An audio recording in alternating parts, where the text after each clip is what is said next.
Hello, students. Today we are going to start our literary subject, and we all know that we have two books, First Flight and Footprints Without Feet. तो आज हम पहला lesson जो है अ letter to God वो start करने वाले हैं. तो I hope that you all have books. अगर बुक नहीं है तो प्ले स्टोर एनसीईआरटी बुक्स को डाउनलोड कर सकते हैं.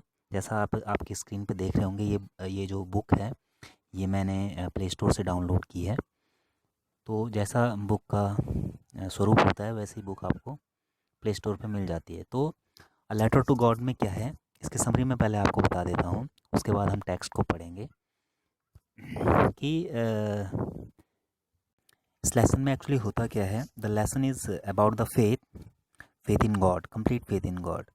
There is a farmer who has complete faith in God.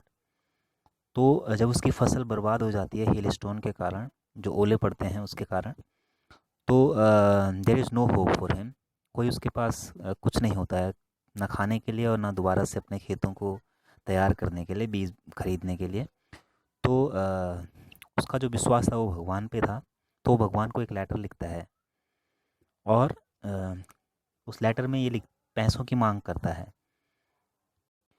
खुद पोस्ट ऑफिस जाता है, लेटर को पोस्ट करता है और वेट करता है भगवान के लेटर का. लेकिन जब पोस्ट ऑफिस एम्प्लॉयज़ जो हैं उस लेटर को देखते हैं और उस पर जो एड्रेस लिखा रहता है वो गॉड का लिखा रहता है, तो सारे हंसते हैं. लेकिन बाद में सीरियस हो जाते हैं. और जो पोस्ट मास्टर होता है he was a great man. तो वो डिसाइड करता है कि जो फेथ है इसका, उस फेथ को बनाए रखा जाना चाहिए, उसको उसको डगमगाना नहीं चाहिए, उसके विश्वास को जो भगवान पे वो करता है. तो वो जो है कलेक्ट करता है पैसे, लेकिन पूरे पैसे कलेक्ट नहीं कर पाता और जितने भी कलेक्ट होते हैं वो वापस लैंचो को भेज देता है. जब लैंचो लेने के लिए आता है वो पैसे, तो वो देखता है कि वो कम है. जो एम्प्लॉयर हैं और जो पोस्ट ऑफिस का पोस्ट मास्टर है वो सोचता है कि लैंचो खुश होगा कि भगवान ने उसको आंसर किया और पैसे भी भेजे उसको. लेकिन ऐसा कुछ नहीं होता. जब वो पैसे गिनता है और कम पैसे देखता है लैंचो, तो वो गुस्सा होता है. ही गेट एंग्री. और किस पे एंग्री होता है? On the post office employees. और क्या सोचता है कि पोस्ट ऑफिस एम्प्लॉयज़ ने क्या रख लिए हैं, पूरे भेजे नहीं. भगवान ने तो पूरे भेजे थे, क्योंकि भगवान कभी मिस्टेक कर ही नहीं सकते. उन्होंने पूरे पैसे भेजे होंगे, लेकिन जो पोस्ट ऑफिस के एम्प्लॉयज़ हैं उन्होंने जो है पैसे रख लिए उसके. तो वो फिर से एक लेटर लिखता है भगवान के लिए कि जो पैसे आपने भेजे थे वो मुझ तक तो पहुंच गए, लेकिन वो कम पहुंचे हैं. और जो बाकी के पैसे हैं वो वापस मुझे भेज दीजिए. लेकिन पोस्ट ऑफिस के ज़रिए मत भेजना, क्योंकि ये पोस्ट ऑफिस में जो काम करने वाले हैं ये जो हैं ये भ्रष्ट हैं और ये जो है पैसे पूरे देते नहीं हैं, रख लेते हैं. अब हम टेक्स्ट के ऊपर आते हैं. ये जो था ये एक समरी थी जो आपने अभी सुनी. तो इसमें क्या है, पूरा फेथ का जो है वो थीम है, फेथ की थीम है कि how a man has complete faith in God. तो अब हम टेक्स्ट पढ़ना शुरू करते हैं. अगर आपके पास बुक है तो आप बुक में भी पढ़ सकते हैं. Otherwise you can see all the text on your screen. Before you read, they say faith can move mountains, but what should we put our faith in? This is the question this story delicately poses. तो they say faith can move mountains, मतलब जो विश्वास होता है वो किसी भी कठिन से कठिन कार्य को कर सकता है. लेकिन हमें किस पे विश्वास होना चाहिए, ये क्वेश्चन जो है ये स्टोरी बहुत ही डेलिकेट ढंग से, बहुत ही नाजुक ढंग से बताती है हमें.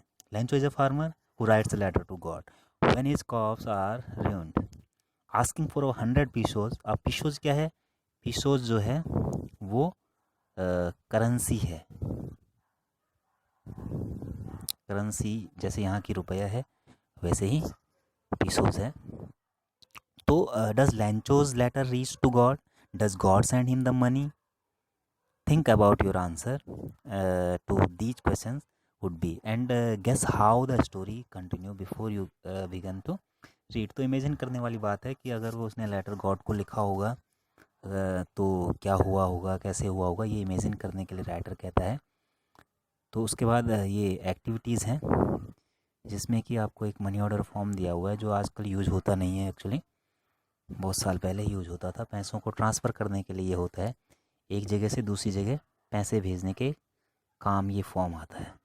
इस फॉर्म को भरते थे और पैसे को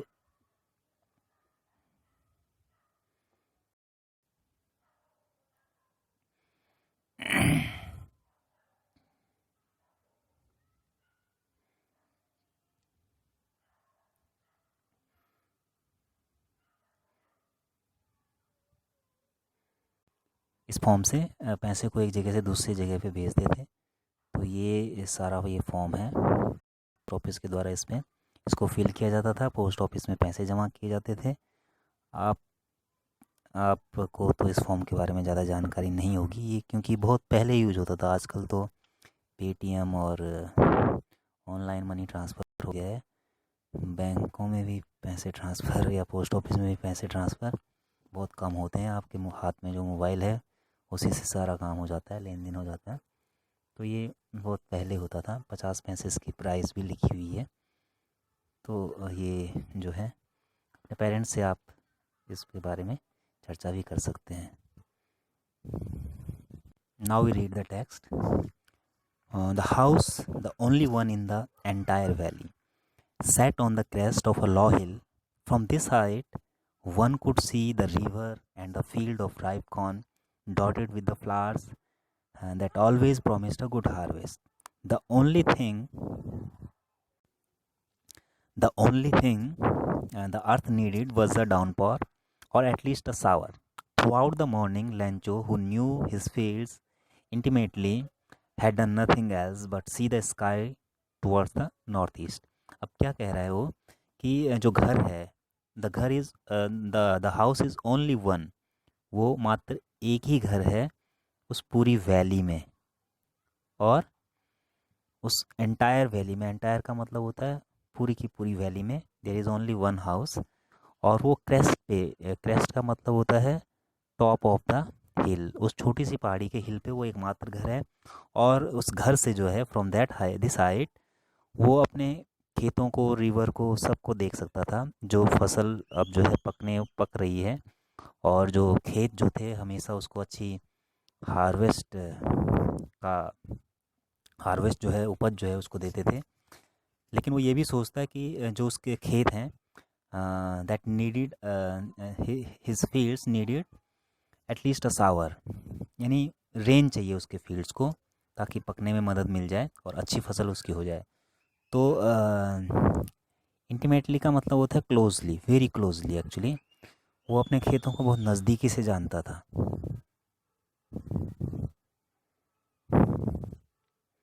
किसान जो है अपने खेतों को बहुत नज़दीकी से जानते हैं, इसीलिए कहता है कि his field needed a downpour और एटलीस्ट अ सावर। तो क्या ऐसा होता है, इसलिए वो जो है आसमान में देखता रहता है बारिश के लिए, नॉर्थ ईस्ट की तरफ, कि शायद कोई बारिश आ जाए। Now we are really going to get some water, women अपनी वाइफ से कहता है कि अब जो है वो समय है जब हमें अपने खेतों के लिए we want a little water. The woman who was preparing supper replied, yes, God willing. The older boy were working in the field while the smaller ones were playing near the house until the woman called to them all, come for dinner. It was during the meal that just अभी पढ़ते हैं बाद में। तो अब यहाँ पे वो क्या कहता है कि जो महिला है वो कहती है कि हाँ, अगर भगवान ने चाहा तो हमें जो है अच्छी हार्वेस्ट मिलेगी, बारिश भी होएगी। अब उसके दो लड़के हैं, older boy working in the field, वो खेतों में काम कर रहा है, जबकि जो स्मॉलर है, छोटा है, वो घर के आसपास खेल रहा है। कब तक खेलते हैं? Until the women call to them, जब खाना बन जाता है तो उनकी माँ जब तक उनको बुला नहीं लेती, they are busy in their work. अब इस मील के दौरान, इस जो ये खाना खा रहे हैं, उस दौरान क्या होता है, उस दौरान लैंचो जो है एक प्रिडिक्शन करता है। लैंचो प्रिडिक्ट करता है कि big drops of rains began to fall, कि बड़ी बड़ी बूंदें जो हैं वो बारिश की गिरनी शुरू हो गई हैं। In the north huge mountains of clouds could be seen approaching. Approaching का मतलब होता है पहुंच रहा है। क्या पहुंच रहा है? A huge mountain of cloud, cloud का एक बहुत बड़ा माउंटेन अप्रोच हो रहा है, पहुंच रहा है नज़दीक उनके खेतों के, उनके गांव के। The air was fresh and sweet.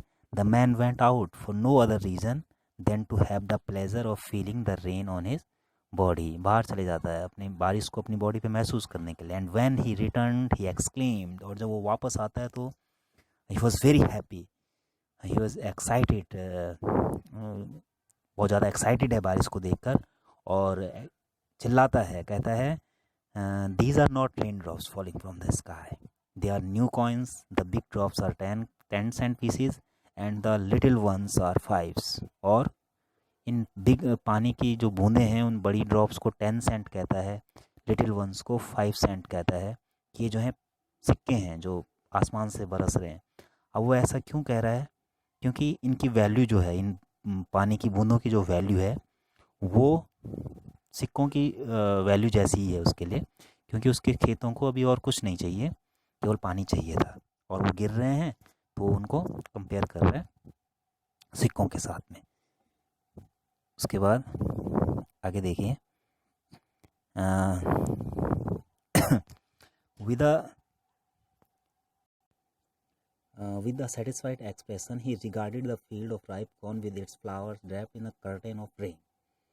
But suddenly a strong wind began to blow, and along with the rain, very large hailstones began to fall. These truly did resemble new silver coins. The boys, exposing themselves to the rain, ran out to collect the frozen pearls. लेकिन अब क्या हो गया? सारी के सारे उसके सपने जो थे वो धरे के धरे रह गए, और जो रेन है it was change into hail storm. Hail storm मतलब जो ओलावृष्टि है, ओले गिरने लगे, शुरू हो गए, बड़े बड़े लार्ज लार्ज। और ये जो ओले हैं they are resemble new silver coins. उसने पैसे कहा था, सिक्के कहा था उनको, लेकिन ये जो ओले हैं ये भी सिल्वर कॉइन्स की तरह लग रहे हैं। और जो है उसके खेतों की स्थिति अब बहुत बुरी होने वाली है। It's really getting bad now, exclaimed the man. I hope it passes quickly. It did not pass quickly. For an hour, the hail rained on the house, the garden, the hillside, the cornfield, on the whole valley. The field was white as if covered with salt. अब वो दुखी हो गया और सोचता है कि passes quickly, बहुत जल्दी ख़त्म हो जाए, ये ज़्यादा देर ना हो। लेकिन ये it did not pass quickly, और 1 घंटे तक जो है ऐसे ही बारिश होती रही, ओले गिरते रहे, और सारा का सारा फील्ड जो है वो, सारी वैली जो है वाइट हो गई। ऐसा लग रहा था किसी ने बर्फ़ से कवर कर दिया हो। Not a single leaf remain on the trees. पेड़ों पे एक भी पत्ता नहीं बचा। The corn was totally destroyed. The flowers were gone from the plants. लैंचो's soul was filled with sadness. When the storm had passed, he stood in the middle of the field and said to his sons. अब क्या हुआ कि बहुत ही तेज़ ये तूफान था।